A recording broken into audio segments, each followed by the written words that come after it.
Iran has launched high-speed missile barrages at Israel, Tehran's largest ever attack on its regional foe in retaliation of the elimination of Hezbollah chief Nasarallah by the IDF. Well, the strikes, which Iran said were aimed at military bases, were largely thwarted by Israel's aerial defense systems. As many as 200 missiles were fired at Israel from Tehran, which is roughly 1,981 kilometers away. And according to reports, 10 million Israeli civilians were targeted in these attacks orchestrated by Iran. Israeli Prime Minister Benjamin Netanyahu has made it abundantly clear and vivid that Iran's action is a big mistake and they will eventually pay for it. Before we begin this discussion, let's quickly take a look at the details of the attacks, Israel's robust defense systems, and put out a comparison between Iran and Israel as far as their military capabilities are concerned. And my colleague Asafri is going to help us through all these details. Asafri, over to you. Thank you so much, Vineet. Of course, we have details over here as far as the attack is concerned. Remember, it happened on 1st October, which happened, of course, last night. Firing began at 10:08 p.m. Indian Standard Time. It roughly went on for about 40 to 50 minutes, and we're going to show you the impact in those 40-50 minutes. Now, these missiles were fired from Tehran, which is the capital of Iran, and as of course Vineet just pointed out, it's roughly 1,981 kilometers away from Israel. We're going to also give you an understanding on the kind of impact. Now, as I was telling you, these attacks went on for roughly 45 minutes, and this is the area that they have been able to cover. Now, as many as 200 missiles were fired in a span of 40 to 50 minutes, and you can see how it completely covered that map over there. We have another map for you over here, and this gives us a better understanding. Again, you know, when we talk about the strikes, they of course hit Israel. We can see a map over here on the kind of activities that were happening, of course, from Yemen and of course from Iran itself, and how of course you can see a chunk over here in Israel, and there were of course missile attacks, 200 of them, and 10 million civilians were targeted. These are of course numbers that have been put out by the IDF. We're going to give you some more details as far as the attack is concerned. I'm going to request my crew to quickly move on to the next detail that we have for you.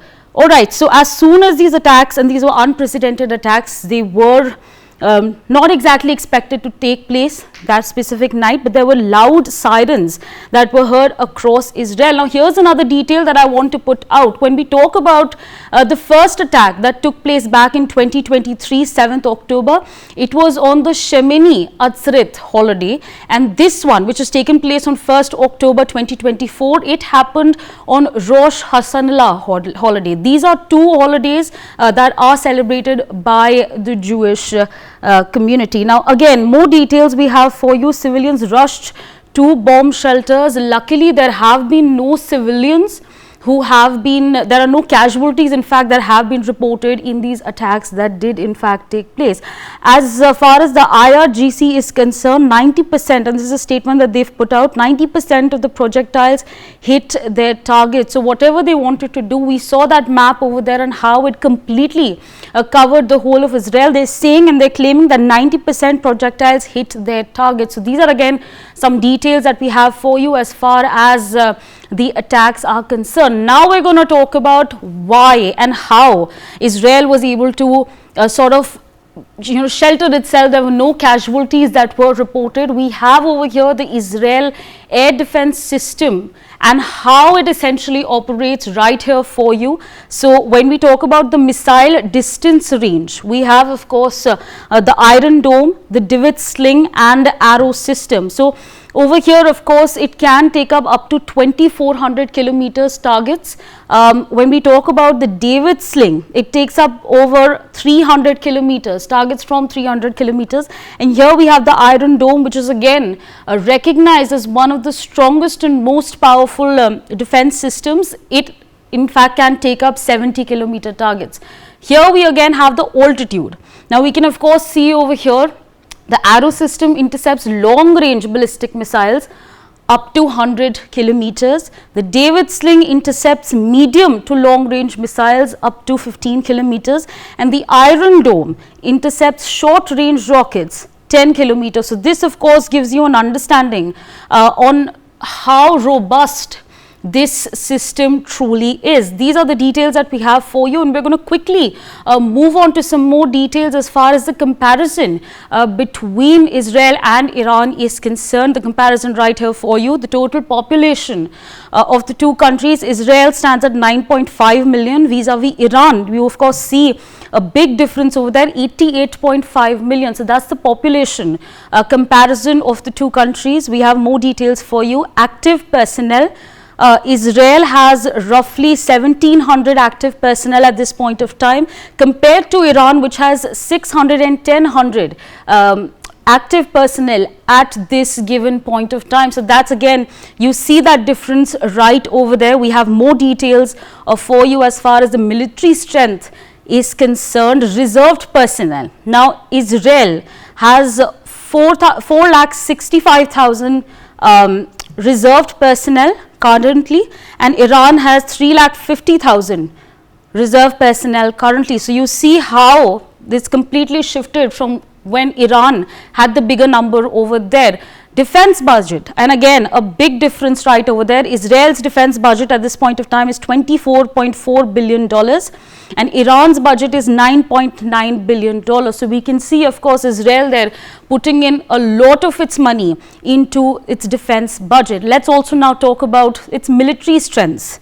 The total number of aircrafts, Israel has 186 compared to Iran, which has 241. We see that comparison over there. We have more details for you on that front. Helicopters, Israel has 146, Iran has 129. So a marginal difference there between the two countries.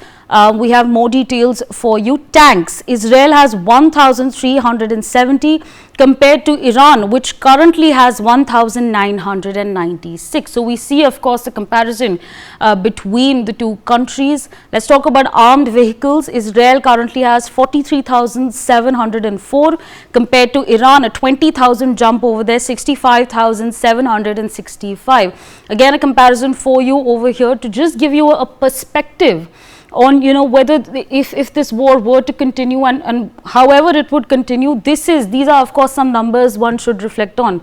Israel currently has 5 submarines compared to Iran, which has 19. So there again a big number jump over there between the two countries. So these are again some details. Frigates over here, Israel has none, Iran has 7. That's again another detail that we have for you. So this is again a comparison. We've now given you an understanding on the attack itself, the details on that front. We've also given you an understanding on Israel's defense system, and now we've of course also laid out a comparison for you. Mr. Katz, I'll begin with you. Well, thank you for joining us and speaking with NewsX. Well, there has been a sharp escalation. Iran has launched this massive attack on the country of Israel.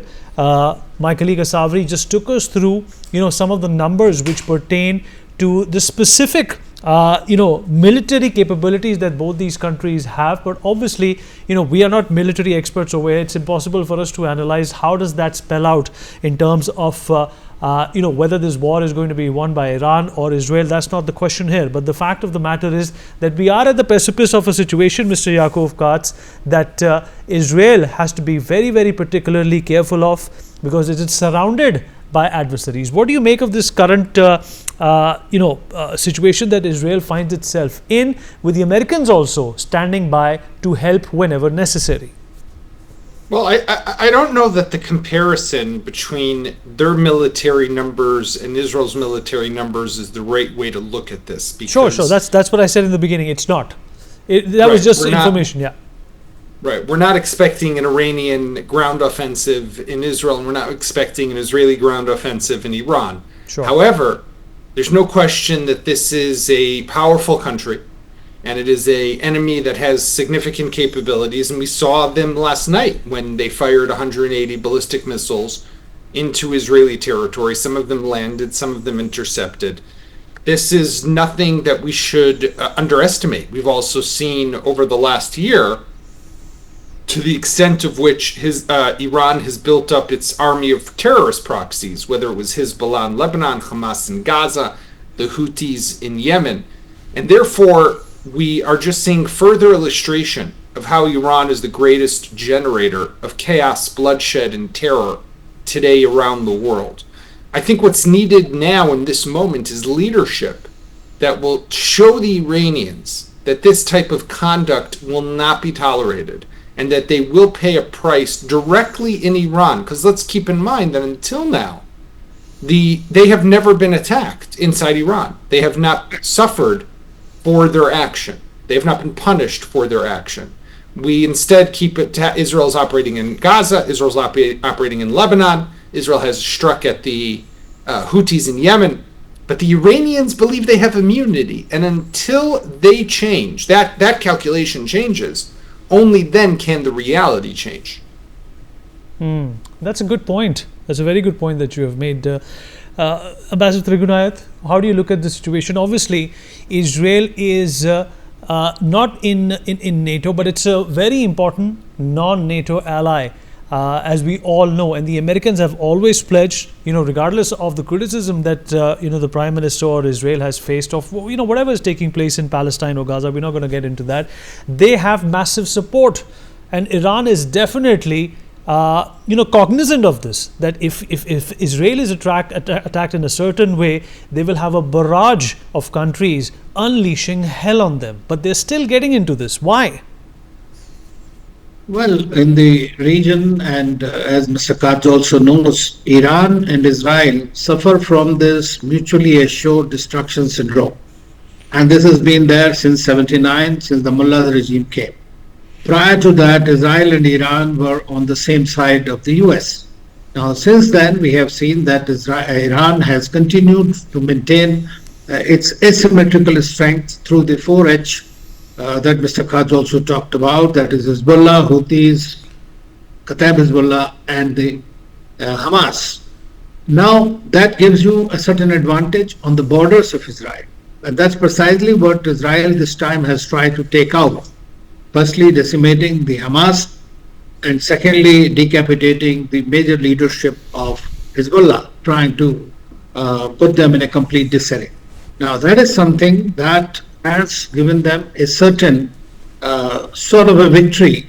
I was hoping that this kind of a victory could have led to some kind of a ceasefire. But this ceasefire it seems very elusive even now.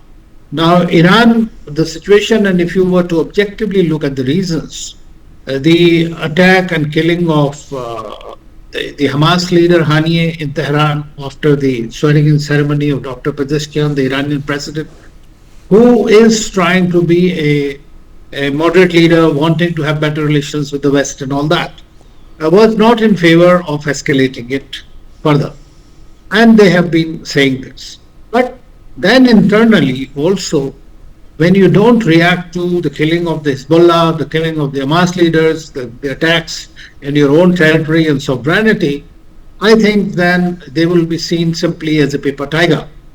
And that is what today, there is a lot of discontent in Iran.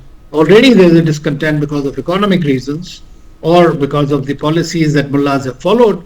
But at the same time, this is a very different kind of a grouping, which says that if you are nothing, you are looking very weak.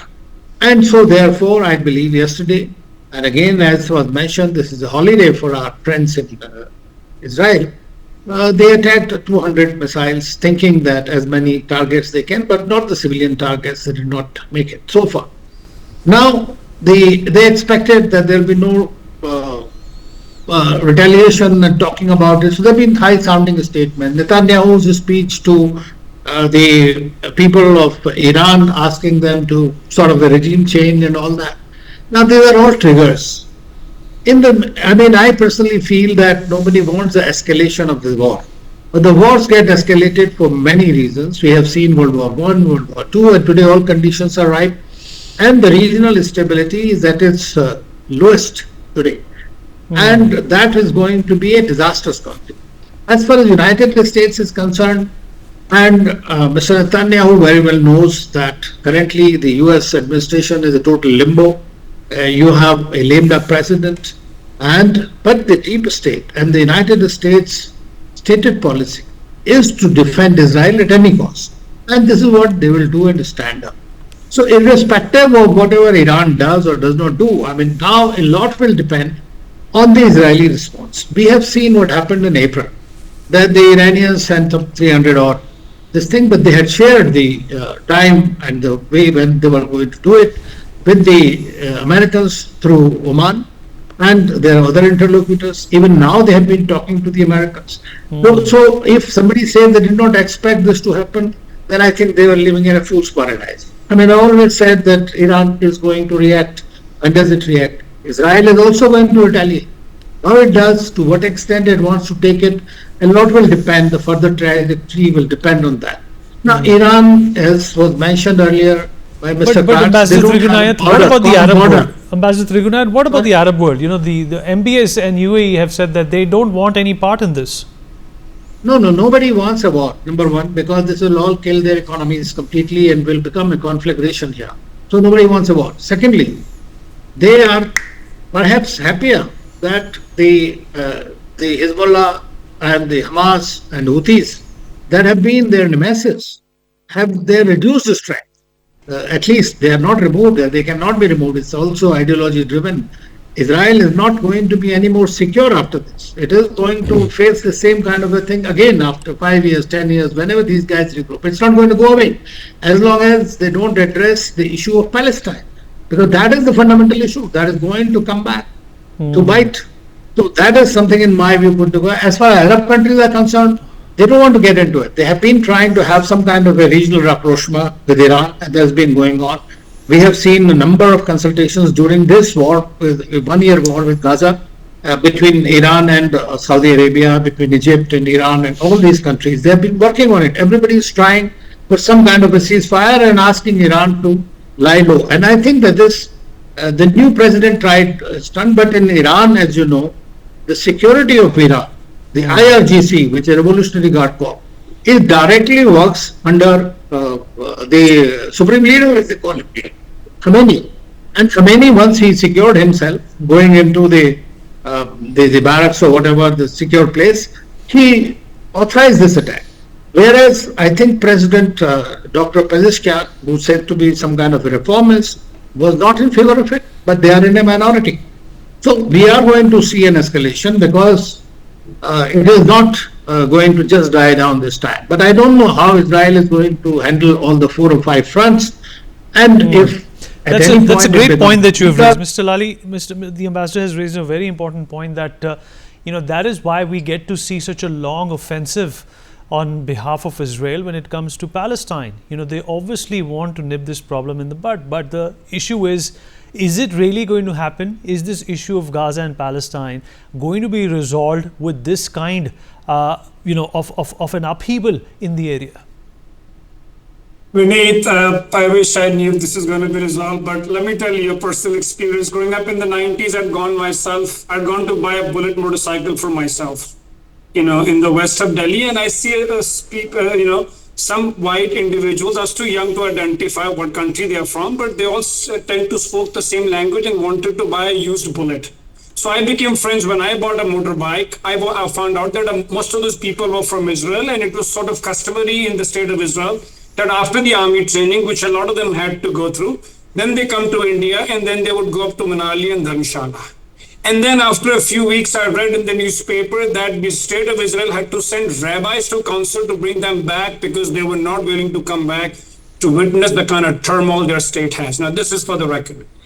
Israel calls it an existential crisis. I mean, your colleague Asawri listed out a very elaborate, robust system, the Iron Dome and everything. I mean, I don't think there is any more country which is more advanced than the United States of America.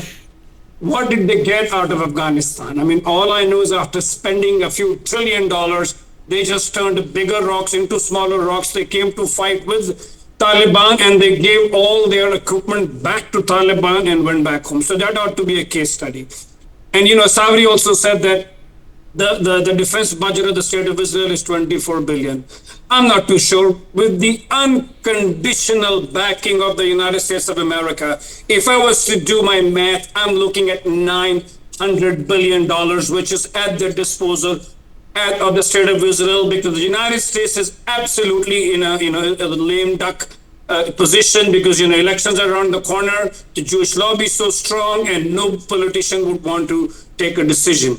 The big question for me is that does this start on the 7th of October or did it start from the late 40s?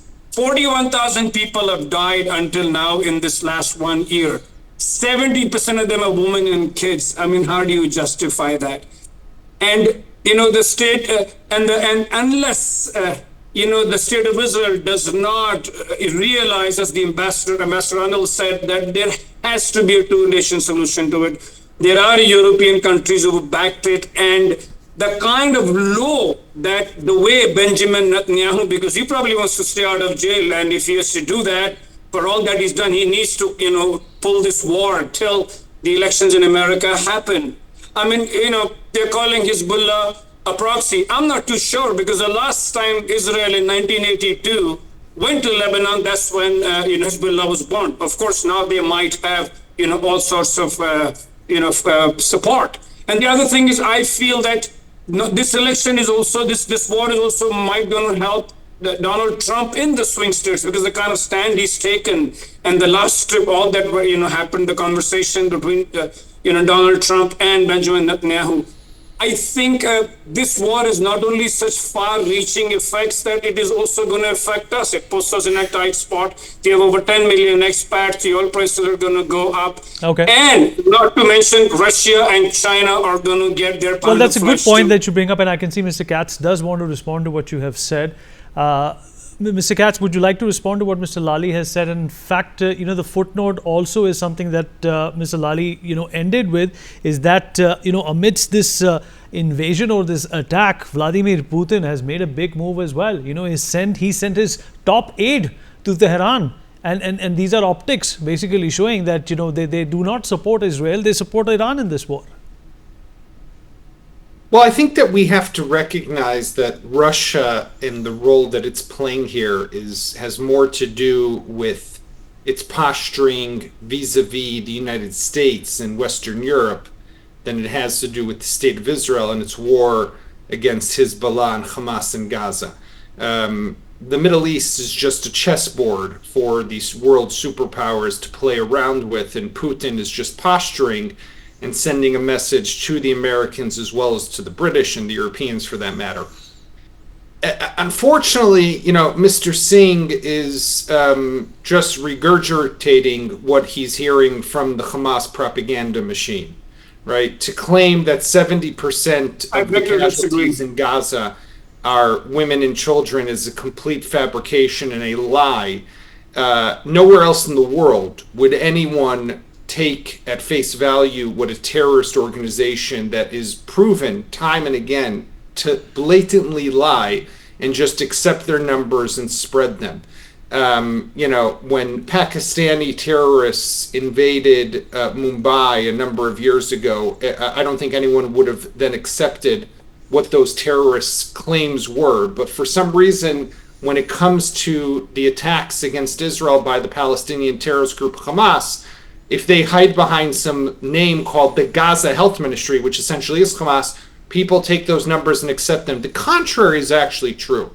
And that is that while about 40,000 people have been killed in Gaza, half of them are terrorists that belong to Hamas. This is the most accurate and precise war that has ever been fought in the history of mankind. While most wars until now have had a combat civilian ratio of 1 for every dead combatant, 6 to 9 civilians.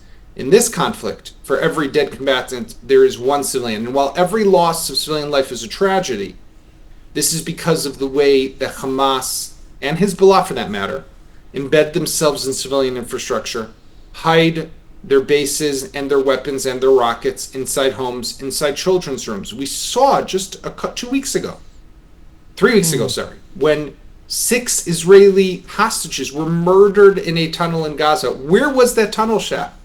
Where was it found? In a children's bedroom. Who does things like that unless you are a monster? That's a good point. This is the enemy we are fighting against. And unfortunately, I'll just finish one last line.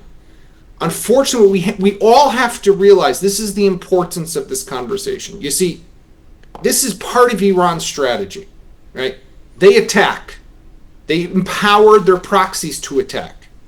They attack and attack and attack. And then what happens? Everyone says, hold on, restrain yourself. Israel genocide, Israel war crimes, Israel violating international law. It's all part of the strategy so that they can attack. And then we will all be telling Israel, stop. We saw this perfectly. A beautiful illustration of it was last night when the UN Secretary General Guterres put out a tweet that said, after 180 missiles are launched into Israel, what does he say? We have to stop the escalation. No mention of Iran, no mention of missiles, no mention of anything. And you got to ask yourself, why? Right. Why would the Secretary General do that? I hate to say Mr. Katz, we have a paucity of time. Let me quickly take a response from Ambassador Trigunayat on this as well, and then we'll also give an opportunity to Mr. Lali to respond to what you have said. Ambassador Trigunayat, do you concur with Mr. Katz that Hamas so far and always has, basically relied on a lot of deception as well to fight Israel? Well, you know that today's war mostly is fought through the gray zone warfare.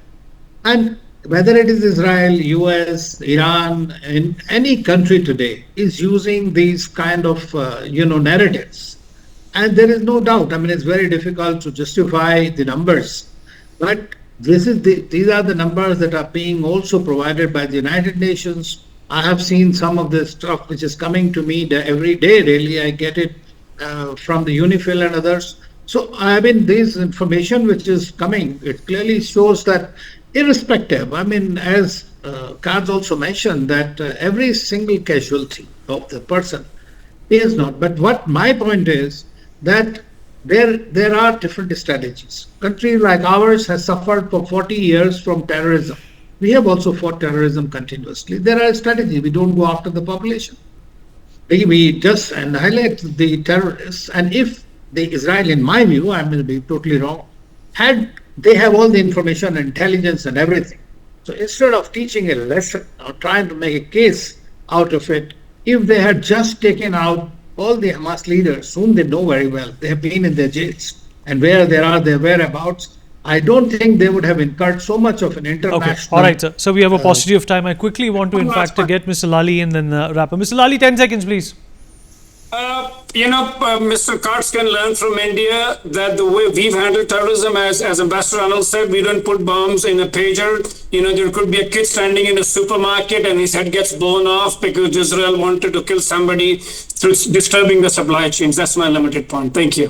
For more such videos, subscribe to the NewsX YouTube channel, hit the bell icon.